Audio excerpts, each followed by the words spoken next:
আসসালামু আলাইকুম রহমতুল্লাহি ওয়া বারাকাতুহু। আজকের আমি এই অনলাইন পরিস্থিতির কারণে আমি আমার শহীদ জিয়াউর রহমান ডিগ্রি কলেজের পক্ষ থেকে অনলাইন ক্লাসে সকল ছাত্রছাত্রীকে জানাচ্ছি আন্তরিক শুভেচ্ছা ও অভিনন্দন। আজকের আলোচ্য বিষয়, আজকে আমরা যে বিষয়টি আলোচনা করব, ট্যাক্সেশন ইন বাংলাদেশ, যে বিষয়টি অনার্স দ্বিতীয় বর্ষ এবং ডিগ্রি পাস কোর্সের দ্বিতীয় বর্ষের ছাত্রছাত্রীদের জন্য ন্যাশনাল ইউনিভার্সিটি সিলেবাসে অন্তর্ভুক্ত রয়েছে। সেই বিষয় থেকেই আজকে আমরা আলোচনা করব যে আয়ের আমার উল্লেখযোগ্য 7টি খাত রয়েছে। সেই 7টি খাতের ভিতর থেকে আমরা ইতিমধ্যে গৃহ সম্পত্তি খাতে না, আজকে আমি আলোচনা করব গৃহ সম্পত্তি খাতে আয় নির্ণয়ের প্রক্রিয়া। পূর্বে আমি আলোচনা করেছি এবং একাধিক ক্লাস নিয়েছি। প্রথম আয়ের খাতটি ছিল আমাদের বেতন খাতে আয়, দ্বিতীয়টা ছিল সিকিউরিটি সুদ খাতে আয়। আজকে আয়কর আইনের 1984 সালের ধারা অনুযায়ী যে বিধানে আয়ের 7টি খাতের কথা বলা হয়েছে, তার মধ্যে তৃতীয় এবং অন্যতম খাতটি হলো গৃহ সম্পত্তি খাতে আয়। সাধারণ অর্থে ভাড়াটিয়া নিকট থেকে প্রাপ্ত অর্থই গৃহ সম্পত্তি খাতে আয়। উক্ত গৃহ আবাসিক বা বাণিজ্যিক যে উদ্দেশ্যেই ব্যবহার করা হোক না কেন। 1984 সালে আয়কর অধ্যাদেশের 24 ধারা অনুযায়ী করদাতার মালিকানাধীন গৃহ সম্পত্তি ও তৎসংলগ্ন ভূমির বার্ষিক মূল্য গৃহ সম্পত্তি খাতে আয় বলে গণ্য হয়। উক্ত আয়ের উপর করদাতাকে আয়কর প্রদান করা হয় ধারা 24(1)। গৃহটি মালিক নিজে বসবাস করলে সে গৃহের জন্য কোনো কর দিতে হবে না। গৃহ সম্পত্তির মালিক বলতে সাধারণত আইনে স্বীকৃত মালিককে বুঝিয়ে থাকে। কোনো গৃহ সম্পত্তি 2 বা ততোধিক ব্যক্তির মালিকানাধীনে থাকলে তাদের সম্পত্তির অংশ নির্দিষ্ট ও নিশ্চিত রূপে নিরূপণযোগ্য হলে তা ব্যক্তি সঙ্গ বলে গণ্য হবে না, ব্যক্তি সঙ্গ বলে গণ্য হবে না, বরং সেই ক্ষেত্রে করদাতার মালিকানাধীন নির্দিষ্ট অংশ বা আনুপাতিক গৃহ সম্পত্তির অংশের আয় তার গৃহ সম্পত্তি খাতে আয় হিসেবে নিরূপণযোগ্য হবে ধারা 24(2)। সুতরাং আয় বছরে করদাতার মালিকানাধীন গৃহ বা ঘরবাড়ি ও তৎসংলগ্ন ভূমির যে বার্ষিক মূল্য নির্ধারিত হয় তাকে গৃহ সম্পত্তি খাতে আয় বলে। তবে উল্লেখ্য যে মোট আয় নির্ণয়ের ক্ষেত্রে গৃহ সম্পত্তির বার্ষিক মূল্য থেকে অনুমোদনযোগ্য খরচ বাদ দিয়ে উদ্বৃত্ত আয় মোট আয়ের অন্তর্ভুক্ত করা হয়। এইটা হলো আমাদের গৃহ সম্পত্তি খাতের আয়ের সংজ্ঞা এবং প্রাথমিক একটা ধারণা ছিল। আমরা গৃহ সম্পত্তি খাতে আয়ের একটু প্রকারভেদ নিয়ে আলোচনা করি। সামান্য 3টা প্রকারভেদ আছে। ব্যবহারের ভিত্তিতে গৃহ সম্পত্তিকে 3 ভাগে বিভক্ত করা যায়, যথা 1 নাম্বার সম্পূর্ণ ভাড়া দেওয়া গৃহ, যে বাড়ি বা গৃহ মালিক নিজের কাজে ব্যবহার না করে সম্পূর্ণরূপে আবাসিক বা বাণিজ্যিক ভাবে অন্যের নিকট ভাড়া প্রদান করে অর্থ আদায় করে সে গৃহকে সম্পূর্ণ ভাড়া দেওয়া গৃহ বলে থাকে। অর্থাৎ মালিক নিজে বসবাস করবে না, সম্পূর্ণ সে কি করবে, অন্য লোকের কাছে ভাড়া দিয়ে অর্থ উপার্জন করবে, তাহলে সেটা হলো সম্পূর্ণটাই ভাড়া দেয়া গৃহ।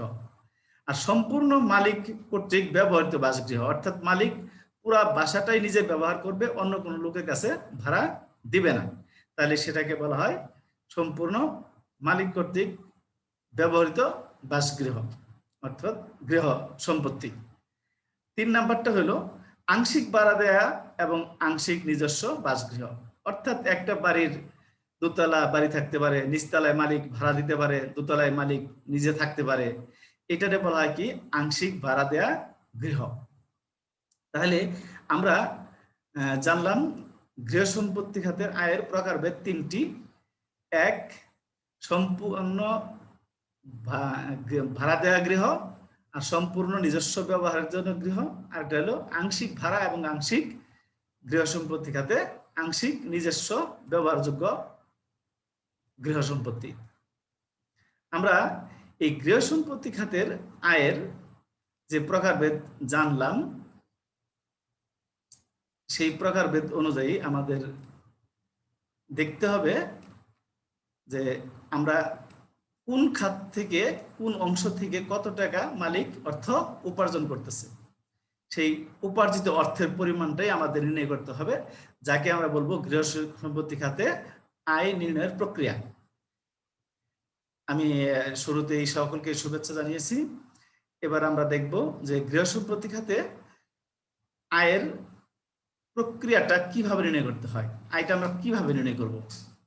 সেই নির্ণয় করার জন্য আমরা যাচ্ছি পাঠ পরিচিতির মধ্যে আমি আলোচনা করেছি ট্যাক্সেশন ইন বাংলাদেশ। আজকে আমার লেকচারের শিরোনাম হলো গৃহ সম্পত্তি খাতে আয়, যা নিয়েই আমি এতক্ষণ তোমাদের সামনে কথা বললাম। তোমরা গৃহ সম্পত্তি খাতে আয়ের নির্ণয়ের প্রক্রিয়া সম্পর্কে এখন জানবে। এতক্ষণ তোমাদেরকে জানালাম গৃহ সম্পত্তি খাতে আয় সম্পর্কিত বিস্তারিত আলোচনা করলাম। এবার আমরা তার সমস্যা ও তার সমাধানের আলোচনার দিকে যাব। আমরা জনাব আমির হোসেনের ঢাকা শহরে দোতলা একটা বাড়ি আছে, এই যে বাড়িটির ছবি আমি একটু আগে আলোচনা করেছি যে গৃহ সম্পত্তি খাতে আয়ের প্রকারভেদের মধ্যে প্রকারভেদ হলো তিনটি। একটা হলো সম্পূর্ণ ভাড়া দেয়া গৃহ, আরেকটা হলো সম্পূর্ণ নিজে বসবাস করেন সেই গৃহ, আরেকটা হলো আংশিক ব্যবহার আর আংশিক ভাড়া দেয়া গৃহ। এখন এই যে দোতলা বিশিষ্ট বাড়িটি রয়েছে, জনাব আমির হোসেনের পক্ষে কি সম্পূর্ণ বাড়ি সে নিজে ব্যবহার করা সম্ভব? সম্ভব নয়। যার জন্য জনাব আমির হোসেন হয় দোতলাটা ভাড়া দিতে পারে, নয় নিচতলাটা ভাড়া দিতে পারে। তাহলে একটা ভাড়া দিলে আরেকটা নিজস্ব নিজে ব্যবহারের জন্য রেখে দিতে পারে। ধরে নিলাম যে জনাব আমির হোসেন তার দোতলা বাড়িটি আছে ঢাকা শহরে, নিচতলা ভাড়া দেন, দোতলায় তিনি নিজস্ব বসবাস করেন। তাহলে আমরা পাইলাম কোন সেক্টরের মধ্যে খানিকটা নিজে ব্যবহার করতেছেন আংশিক, আর আংশিক ভাড়া দিতেছেন। এই তো আমরা এখন এর উপরে ভিত্তি করে দেখি একটি সমস্যা আলোচনা করব। সমস্যার পরে আমরা সমাধানে চলে যাব। সমস্যাটা নিয়েই আমরা এখন একটু আলোচনা করি। সমস্যা: জনাব আমির হোসেন একজন সরকারি কর্মকর্তা, ঢাকা শহরে তার একটি বাড়ি আছে। বাড়িটির দোতলায় তিনি নিজে বসবাস করেন এবং নিচতলা থেকে বার্ষিক 4,75,980 টাকা ভাড়া পান। নিচতলা থেকে ভাড়া, অর্থাৎ নিচতলা তিনি ভাড়াটিয়ার নিকট ভাড়া দিয়েছেন। ভাড়াটিয়া মালিকের পৌর কর বাবদ পরিশোধ করে দিয়েছেন 3,000 টাকা। ভাড়াটিয়া এই পৌর কর পরিশোধ করবেন মালিক, কিন্তু মালিক হয়তোবা ছিলেন না কোনো কারণে, মালিকের পক্ষ হয়ে ভাড়াটিয়া যায় 3,000 টাকা পৌর কর পরিশোধ করে দিয়েছেন। এই সেই 3,000 টাকা। বাড়িটির মিউনিসিপাল মূল্য অর্থাৎ পৌরসভা কর্তৃক নির্ধারিত একটা মূল্য দেওয়া থাকে 8 লক্ষ টাকা। এবার আমাকে এখানে একটু বুঝতে হবে যে 8 লক্ষ টাকা বাড়িটির মূল্য, অর্থাৎ দোতলা বিশিষ্ট বাড়ি পুরাটার মূল্য হলো 8 লক্ষ টাকা। এখন একতলা দোতলা, তাহলে অর্ধেক হয়ে গেলে অর্ধেক হবে কত টাকা? অর্ধেক হবে 4 লক্ষ টাকা করে। অর্থাৎ বাড়িটির আমরা জানলাম যে নিজস্ব বা নিজে যতটুকু বসবাস করবেন ততটুকুর উপরে সরকারকে কর দিতে হবে না, অর্থাৎ মোটায়ের অন্তর্ভুক্ত করতে হবেও না। কিন্তু তিনি যতটুকু যে তালাটা বাড়ি ভাড়াটিয়া নিকট ভাড়া দিয়েছেন সেখান থেকে যে অর্থ উপার্জন করতেছেন সেই অংশের হিসাব নিকাশ করতে হবে আমাকে। তাহলে বাড়িটির মিউনিসিপাল মূল্য 8 লক্ষ টাকা পুরা বাড়িটার, অর্থাৎ দোতলা এবং নিচতলা। নিচতলাতে তিনি ভাড়া দিয়েছেন, দোতলা নিজে থাকেন যেখানে যতটুকুতে, সেখানে কিন্তু আমার আয় নির্ণয় করতে হবে না, কর দিতে হবে না। কিন্তু নিচতলাতে ভাড়া থাকেন, তাহলে নিচতলা দোতলা এবং নিচতলা হিসেবে 8 লক্ষ টাকার অর্ধেক হইলেও আমার 4 লক্ষ টাকা। তাহলে আমরা জানলাম যে আমরা যতটুকুর মূল্য নির্ণয় করব ভাড়া দেয়া গৃহের, তার মূল্যটুকু হলো কত? 4 লক্ষ টাকা। আর বাস্তবে জনাব আমির হোসেন বাড়িটা নিচতলাটা ভাড়া দিয়েছেন, বার্ষিক ভাড়া পান কত? 4,75,980 টাকা। কিন্তু মিউনিসিপাল মূল্য নির্ণয় করে নিছে 4 লক্ষ টাকা। তাহলে উনি 4 লক্ষ টাকার অধিক ভাড়া পান, তাহলে তার আয় হচ্ছে। এখন এই আয় থেকে আবার খালি আমরা চোখে আয় দেখলে হবে না, এই আয় থেকে আবার এই বাড়ির পরিচালনার জন্য, বাড়ির রক্ষণাবেক্ষণের জন্য, বাড়ির জন্য বেশ কিছু খরচ সংগঠিত হয়ে থাকে, যেগুলো আমরা বলি অনুমোদনযোগ্য খরচ। এই উপার্জিত অর্থ থেকে অনুমোদনযোগ্য খরচগুলো আবার বাদ দিতে হবে। বাদ দেওয়ার পরে যে টাকাটি থাকবে সেটা তার কি হবে? এই জনাব আমির হোসেনের গৃহ সম্পত্তি খাতে আয় থেকে আয় হবে, অর্থাৎ বাড়ির নিচতলা থেকে অর্থ আয় হবে। এখন বাড়িটি সংক্রান্ত অন্যান্য খরচ ছিল নিম্নরূপ: মেরামত খরচ ছিল 40,000 টাকা, ভূমি উন্নয়ন কর 10,000 টাকা, ভূমির খাজনা 3,000 টাকা, ভূমির ভাড়া ছিল 7,000 টাকা, ঋণের সুদ 10,000 টাকা, আদায় খরচ 7,000 টাকা, আইন খরচ 4,000 টাকা। লিফটম্যান, সিঁড়ি, পানি ও দারোয়ানের বেতন ছিল, মোট খরচ ছিল 20,000 টাকা। নিরাপত্তা প্রহরীর বেতন 14,000 টাকা। আর বিদ্যুৎ পানীয় প্রয়োগকর বাবদ খরচ হইতো 4,000 টাকা। বাড়িটি 1 মাস খালি ছিল, অর্থাৎ ভাড়া যে দিতেন 12 মাসই ভাড়া ছিল না, একটা মাস তার বাড়িটা খালি পড়েছিল।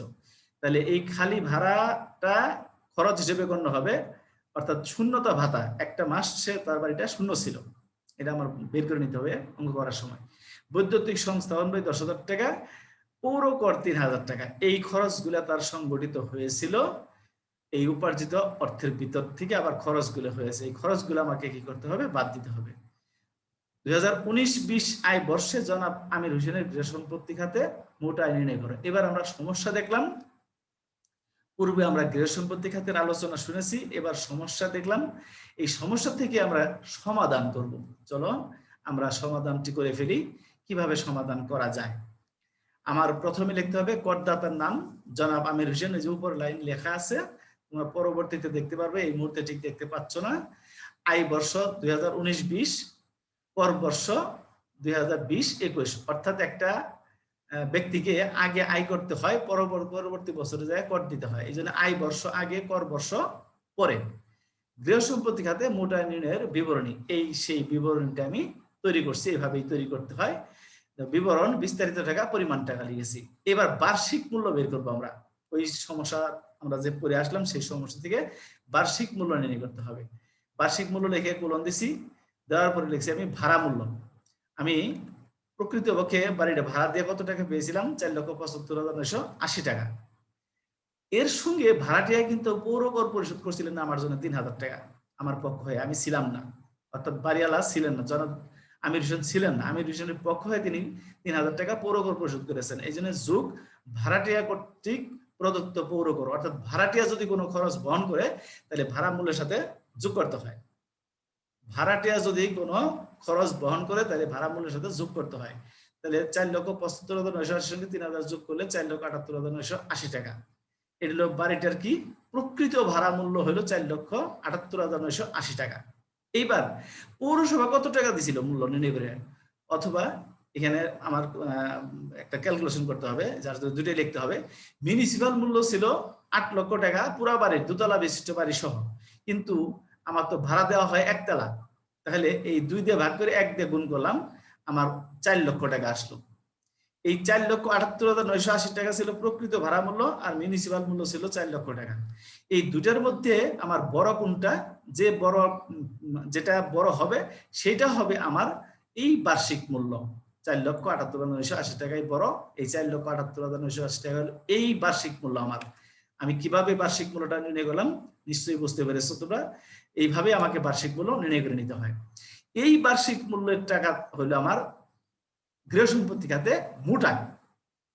কিন্তু এখান থেকে আমার যে অনুমোদনযোগ্য কিছু খরচ আছে যা বাদ দিতে হবে। এবার বাদ অনুমোদনযোগ্য খরচ, এর মধ্যে 1 নম্বরে প্রথমে আছে মেরামত ও রক্ষণাবেক্ষণ খরচ। এটা আইনে বলা আছে, গৃহ সম্পত্তি খাতের আইনে বলা আছে যে তোমার যত টাকা মোট গৃহ সম্পত্তি খাতে থেকে আয় হবে, বার্ষিক মূল্য যা আসবে তার, যদি বাড়িটি আবাসিক হয় অর্থাৎ মানুষ বসবাস করে, তাহলে 25% হবে তোমার মেরামত ও রক্ষণাবেক্ষণ বাবদ খরচ। বুঝাইতে পারলাম কথাটি? যদি বাড়িটা মানুষ বসবাস করে, অর্থাৎ মানুষের জন্য ভাড়া দেওয়া থাকে, তাহলে 25% হবে মেরামত ও রক্ষণাবেক্ষণ খরচ এই বার্ষিক মূল্যের। আর যদি বাড়িটি ব্যবসায়িক বা বাণিজ্যিক উদ্দেশ্যে ভাড়া দেওয়া থাকে, তাহলে এই বার্ষিক মূল্যের 30% হবে রক্ষণাবেক্ষণ বাবদ খরচ। তাহলে এখন আমি 30% কাটবো না 25% কাটবো? আমি নিশ্চয়ই 25% কাটবো, কারণ এটা মানুষ বসবাস করার জন্য জনাব আমির হোসেন বাড়ির নিচতলাটা ভাড়া দিয়েছেন, ব্যবসার জন্য না, এই জন্য 25% হইল। বুঝতে পেরেছো? এবার মেরামত ও রক্ষণাবেক্ষণ খরচ টোটাল ওই 25% কাটলে আসলো আমার 1,19,475 টাকা। এর সঙ্গে ভূমি উন্নয়ন কর 10,000 টাকা। মাথায় রাখতে হবে এই খরচগুলো যা দেওয়া ছিল পুরা বাড়ির, অর্থাৎ প্রথম তলা দ্বিতীয় তলার, আমার হিসাব নিকাশ করতেছি, আমরা মোটা নির্ণয় করতেছি একতলা অর্থাৎ নিচতলা, তাহলে নিচতলা বাবদ খরচ সবগুলোরই অর্ধেক, এই 10,000 টাকার অর্ধেক হলো 5,000 টাকা। ভূমির খাজনা 3000 টাকা মোট খরচ হয়েছে, এর অর্ধেক হবে 1500 টাকা। ঋণের সুদ 10,000 টাকা খরচ হয়েছিল, এর অর্ধেক হবে 5000 টাকা। পৌরকর 3000 টাকা, এর অর্ধেক হবে 1500 টাকা। এবার 1 মাস বাড়িটা খালি ছিল, বলা ছিল শূন্যতা ভাড়া। এই শূন্যতা ভাড়াটা আমি বের করছি, দেখো কিভাবে। যে আমার বার্ষিক মূল্য কত টাকা? 4,78,980 টাকা। এটা হলো 12 মাসের।